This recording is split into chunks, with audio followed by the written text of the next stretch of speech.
नमस्कार, न्यूज़रूम में आप सभी का स्वागत है। वर्षों से टकराव, प्रतिबंध, समुद्री तनाव और परमाणु विवाद में उलझे अमेरिका और ईरान ने अब युद्ध विराम, आर्थिक सहयोग, हॉर्मुज जलडमरू मध्य को खोलने, प्रतिबंध हटाने और परमाणु वार्ता के लिए 60 दिन की समय सीमा तय करने वाला 14 सूत्रीय समझौता कर लिया है।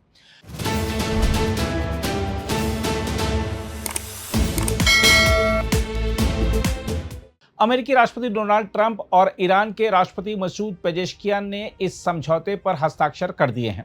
समझौते का सबसे महत्वपूर्ण पक्ष यह है कि अमेरिका ईरान पर लगे लगभग सभी आर्थिक प्रतिबंध हटाने, फ्रीज किए हुए धन को जारी करने और 300 अरब डॉलर के पुनर्निर्माण पैकेज पर काम करने के लिए तैयार हो गया है। दूसरी ओर ईरान ने परमाणु हथियार नहीं बनाने, समृद्ध यूरेनियम पर निगरानी स्वीकार करने और हॉर्मुज जलडमरू मध्य से वाणिज्यिक जहाजों की सुरक्षित आवाजाही सुनिश्चित करने का वादा किया है। लेकिन इस समझौते की सबसे बड़ी कहानी उसके राजनीतिक और सामरिक निहितार्थों में छिपी है। अगर अमेरिका के नजरिए से देखें तो उसे इस समझौते से कई तात्कालिक लाभ मिले हैं। सबसे पहला लाभ यह है कि वॉशिंगटन ने एक बड़े क्षेत्रीय युद्ध का खतरा टाल दिया।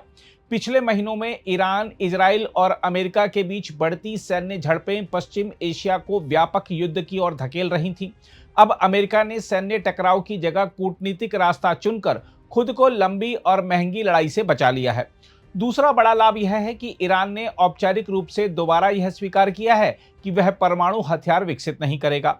अंतर्राष्ट्रीय परमाणु ऊर्जा एजेंसी की निगरानी में समृद्ध यूरेनियम के निस्तारण पर सहमति भी अमेरिका के लिए कूटनीतिक जीत मानी जा रही है। तीसरा लाभ हॉर्मुज जलडमरू मध्य का खुलना है।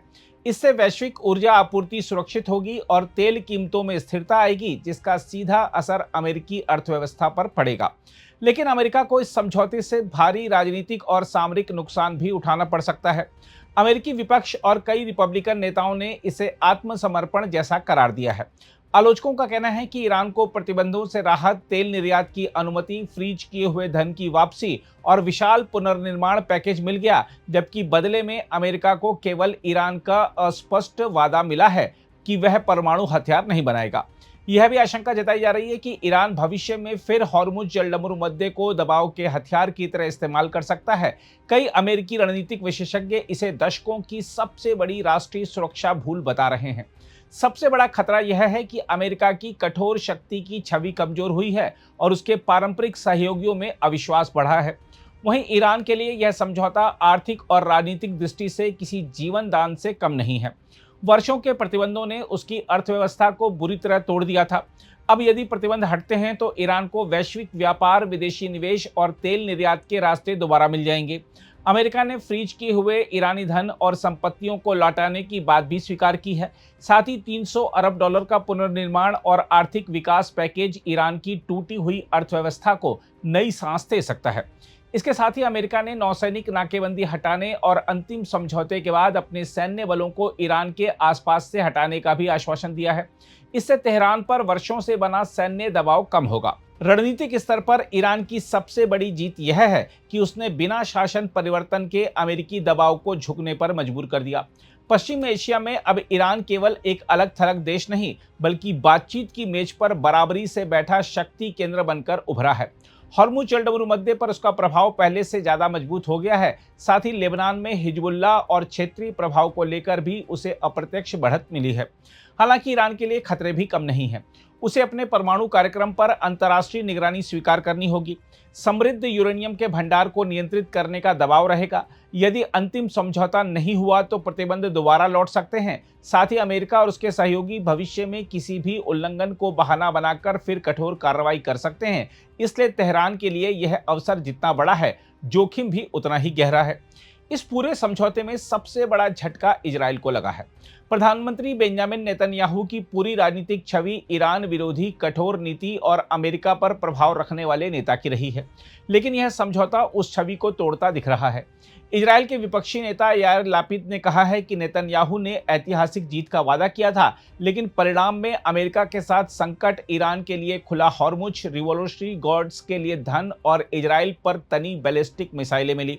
दरअसल इजराइल की सबसे बड़ी चिंता यह है कि अब अमेरिका ईरान के साथ टकराव नहीं बल्कि समझौते के रास्ते पर है। इससे इजराइल की स्वतंत्र सैन्य कार्रवाई की गुंजाइश सीमित हो सकती है। लेबनान में हिजबुल्लाह के खिलाफ अभियान पर भी दबाव बढ़ा है। इजरायली सुरक्षा प्रतिष्ठान को डर है कि यह समझौता ईरान को क्षेत्रीय प्रभाव मजबूत करने का समय देगा। इस तरह नेतन्याहू अब ऐसी स्थिति में फंस गए हैं जहां उन्हें या तो अपने सबसे बड़े सहयोगी अमेरिका से टकराना होगा या फिर समझौते को स्वीकार कर राजनीतिक नुकसान उठाना होगा। खासतौर पर इजराइल में जल्द ही चुनाव होने हैं, ऐसे में यह समझौता उनके लिए बड़ी राजनीतिक मुसीबत बन सकता है। इजराइल के भीतर सबसे गहरी बेचैनी इस बात को लेकर भी है कि उसकी सेना ने जिन हमलों, मिसाइलों और बमबारी के जरिए ईरान की आर्थिक और सामरिक संरचना को भारी नुकसान पहुंचाया, अब उसी तबाह ढांचे को दोबारा खड़ा करने के लिए अमेरिका 300 अरब डॉलर का पुनर्निर्माण पैकेज देने को तैयार हो गया है। तेल अवीव में कई रणनीतिक विश्लेषक इसे इजराइल की दोहरी हार मान रहे हैं। उनका तर्क है कि एक और इजराइल ने वर्षों तक ईरान को कमजोर करने के लिए सैन्य, आर्थिक और कूटनीतिक कीमत चुकाई, जबकि अब वाशिंगटन उसी ईरान को नई आर्थिक ताकत देने जा रहा है।